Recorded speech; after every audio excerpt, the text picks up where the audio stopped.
What we're going to do today is feature 3 people who have been through the process of divorce and also are either themselves recovering addicts and alcoholics or codependents. We're going to talk about divorce in the context of alcoholism and addiction. Our hope from this panel is to shed some light on how addiction impacts the divorce. We've done something a little bit different today in that we have a panel of people who are here to talk about divorce amidst addiction, alcoholism, codependence. And our goal with this panel is to just take a look at what happened, what was it like, what were the resources they tapped into, and what might they do differently this time, knowing what they know now. So what I'm going to do is let each person tell their story, and then I'm going to ask some questions that can get at some of the important facts that we think you need to hear. So who would like to start and talk a little bit about their story of divorce? I'll go. My name is Judy, and I married into a family where there was generational alcoholism and addiction when I was 29 years old. And I had been in a relationship with my former husband for 4 years prior to marrying him. And at that point in time, he was more of a social drinker.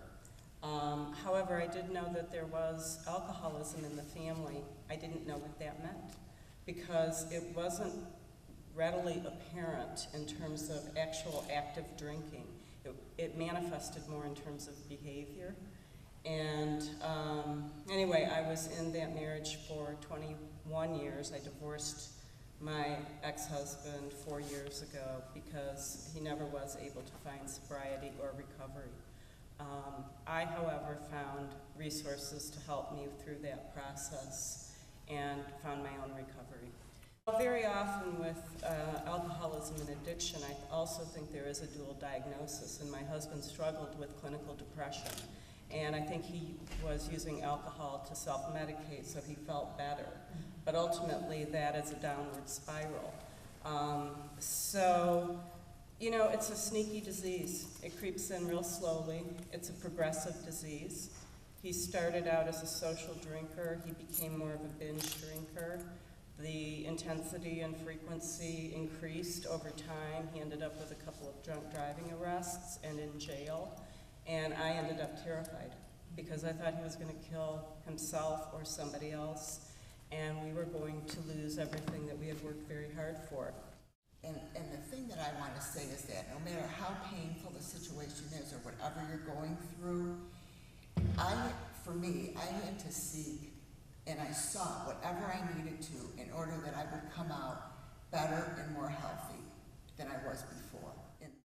After a divorce that was based in addiction or alcoholism, how did you not repeat history? What I've done is I've gotten into my own recovery through professional therapy and the Al-Anon program, which really addresses the issue of codependency. And my family of origin had a lot of codependency issues around caretaking, and I mean physical health issues and caretaking. And so I was a very good codependent because I learned how to take care of everybody else but myself. And finally working those two components together, it really became a journey of self-awareness and knowledge for me. And it was a wonderful journey. It's been a wonderful journey of personal growth. And it also gave me permission to choose what I wanted in my life and no longer needed in my life.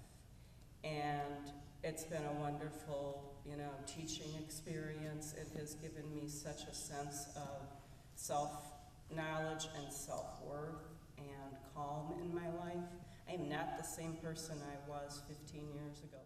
I hope that you were able to learn that addiction, alcoholism, codependence is a disease, but it is treatable, and you can get through a divorce despite that disease if you seek out some resources and use some available tools. So I hope that you enjoyed our time with the panel and were able to learn a little bit more than you knew before.